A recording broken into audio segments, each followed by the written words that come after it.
Welcome, welcome, welcome to Queen's Lariat Podcast. I'm your host, AJ. And today's episode, we're going to do our first superstar profile. And who better to start it with than the man, Becky Lynch. But before we get into that, I want to talk about a couple things that happened in professional wrestling over the last week or so. I don't think I've had the chance to talk about Marigold First Dream. We had the Netflix debut of Monday Night Raw, and we also had NXT's New Year Evil. So I just want to talk about that a little bit before I go into the superstar profile of Becky Lynch. So my thoughts on Marigold First Dream was that it was a fantastic show. You had new champions pretty much across the board, possibly some new stars. You had new people show up. It was just an excellent show. You know, it kicked off the show with the Battle Royale, and it was some good people in there too. I don't know if we'll see them in Marigold again. I know the one girl that's fighting Yuzuki will be back, but it was a good showcase. And then, like, going into the matches, I would say my match of the night was the debut of Siri Yomaoka. She looked fantastic. Like, I can see in the next couple years, I can see her being the best Joshi wrestler, like, on the scene, because she was really good, and I think they did a fantastic job pairing her up with Mirai, and it was just a fantastic match. And then also our championship matches, you had Mai Sakurai versus Miku Ano in a shocking title change, in my opinion. I didn't think Miku Ano was losing that belt anytime soon. But I think Mai Sakurai was a good choice to put that belt on next. She's an already established wrestler. I think in 2024, she raised her profile. Like I said, I didn't think Miku Ano was losing that belt so soon. But like I said, it was a good choice putting it on Mai Sakurai. And then, of course, you had your main event, which was Sarai defending against Utami Hayashishita. And I knew that Utami was going to win, but what a fantastic match, a thrilling match to me too. That match had me on the edge of my seat. I didn't know who was going to win, and it got to like the final minute or so, and I'm just like, they both already kicked out of each other's finishers multiple times, and I'm like, the next person who hit a finisher is a winner. And it just so happened to be Utami. And what a coronation for her. She looked fantastic in her new ring gear. And Sarai is always fantastic wrestling. But I'm curious to see what's next for Sarai, if we'll see her in Marigold again anytime soon. But it's good to see Utami finally taking the reins of Marigold and becoming the ace of the company. So yeah, Marigold First Dream was a very, very good show. And if you have time, and if you have a Wrestling Universe subscription, go out of your way to watch it.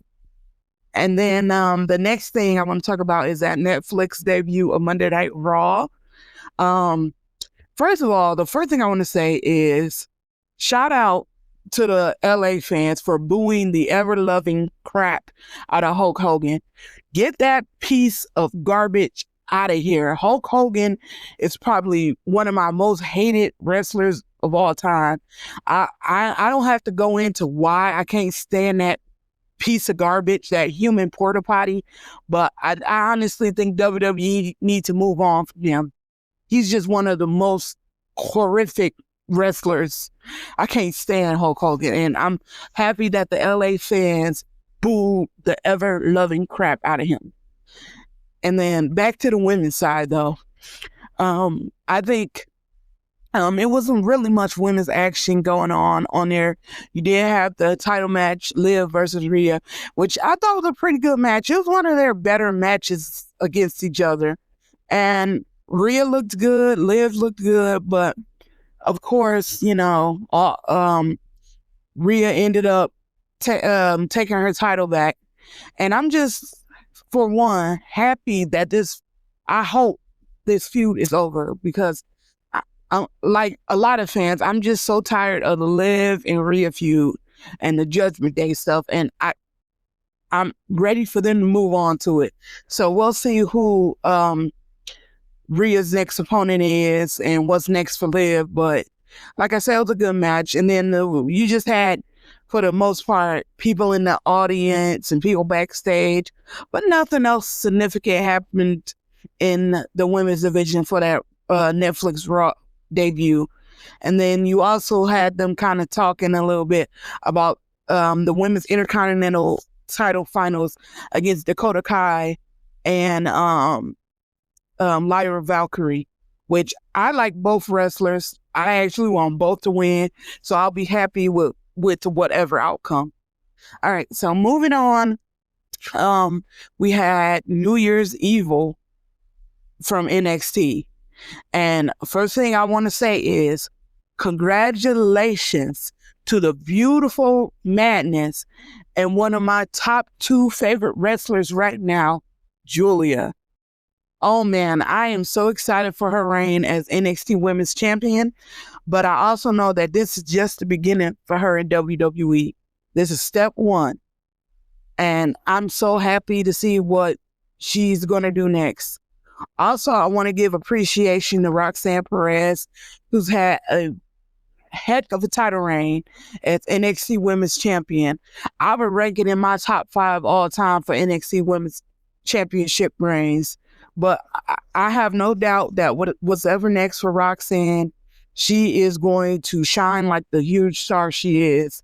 Whether she gets called up to the main roster or they have something else in mind for her in NXT, you never know. But I can't wait to see what's next for her. And the match was a terrific match. It was a fantastic match. The only thing is, I kind of wish they played it straight with no Cora Jade interference, because it was really no point to her interfering. Like, I don't know what's that, or her interfering, and no Stephanie Vacker to come out to chase her off, or Kalani to come out and chase her off, or anything like that. But once again, congratulations to the beautiful Madness, Julia. We're in the beautiful Madness era now, and I'm very happy about that. All right. So now that business is taken care of, on to our superstar spotlight on the man, Becky Lynch. So, one thing I want to talk about first is, if you don't know, Becky Lynch is a Grand Slam champion in WWE. And what a Grand Slam champion in WWE is, basically, you have to have won the NXT Women's Championship, the Women's Tag Team titles, one of the main belts. So, like, now it's the Women's World Championship or the WWE Women's Championship. And what was the other one? Trying to think. So NXT Tag. Oh, you have to have won both of the women's championships. And Becky Lynch, she's done that. She's a Grand Slam champion. She's also one of the most popular wrestlers, regardless of gender, right now. Becky Lynch is just so amazing. And, she really wasn't like a chosen one like Charlotte Flair was. Becky Lynch pretty much she pretty much got popular from strictly fan support and not being pushed by management. I know she can be divisive sometimes because she is pushed a lot, but let's all be serious here. If you're popular and if you're able to move merch and you're able to sell tickets, you're always going to be the one getting booked strongly. And that's what Becky Lynch does. And I just want to talk about some of my favorite Becky Lynch's matches and moments here. Like, my favorite Becky Lynch match, a couple of them, is the match she had against Asuka at I think Royal Rumble 2018. That was so good. That match was so good. I'm just thinking about it, going back, and the way they exchanged finishers towards the end of it. I know Asuka won, but it was still a good showing by Becky Lynch. And then you had her match against Bianca at Mania, basically recrowning Bianca as champion there after that horrible SummerSlam match where Bianca lost the title. Her terrific match at Evolution against Charlotte Flair. You can literally pick, it's a handful of matches she had with Charlotte that are just number one. And of course, the time she spent in NXT a couple years, I don't know if it was last year or 2023, but the match she had against Tiffany Stratton and the match she had against Lyra were fan-freaking-tastic. And that's some of my favorite Becky Lynch's matches. Oh, one I forgot to mention was the match she had against Trish Stratus in a steel cage. And just fantastic. Becky Lynch is just a fantastic in-ring performer. And some of my favorite Becky Lynch moments, of course, I got to start off when she announced her pregnancy on Monday Night Raw. Such an emotional moment for her, and just so good. And then another moment is when she became the Becky Lynch we all know and love. And that's not the moment where, she got her nose broken by Nia Jax, but I'll even hazard to go further back to when she slapped Charlotte Flair across the face. I think it was SummerSlam. I'm not 100% sure. But anyways, that match, the crowd pop for Becky once she smacked Charlotte was fantastic. And then I'm trying to think of the other moment I had in mind. Anyways, those were just a couple of moments from Becky Lynch's career I really, really enjoyed. And oh yeah, so another moment is the feud she had with Liv Morgan. And I'm sorry to Liv Morgan fans, but the promo she cut against Liv Morgan was so good. Like, she tore Liv down so much in those promos, and it's just excellent. Like, Becky just got away with words. And now I'm going to just talk about some of the stuff and some of the reasons why I think Becky Lynch is so freaking awesome. Like, she is a more than capable in-ring worker. I think her moveset is a pretty good moveset for her. She's not the quickest worker. I mean, she's not the quickest wrestler or the most athletic. But one thing Becky Lynch is going to do is she's gonna beat you down. She's a brawler through and through. But like I said, I think Becky Lynch is a more than capable in-ring worker. Also, something that makes her really good is, in my personal opinion, I think Becky Lynch is the best promo in WWE, male or female. She just has a way of either building her opponent up with her words or just tearing them down like she did with Liv Morgan. She just has a really good way with words. And like I said, I just think that she is the best promo in WWE, male or female. The next thing I want to talk about is, I think she is the best storyteller, in-ring storyteller in WWE. Like, she knows how to tell a match in the ring better than, I would say, anybody else.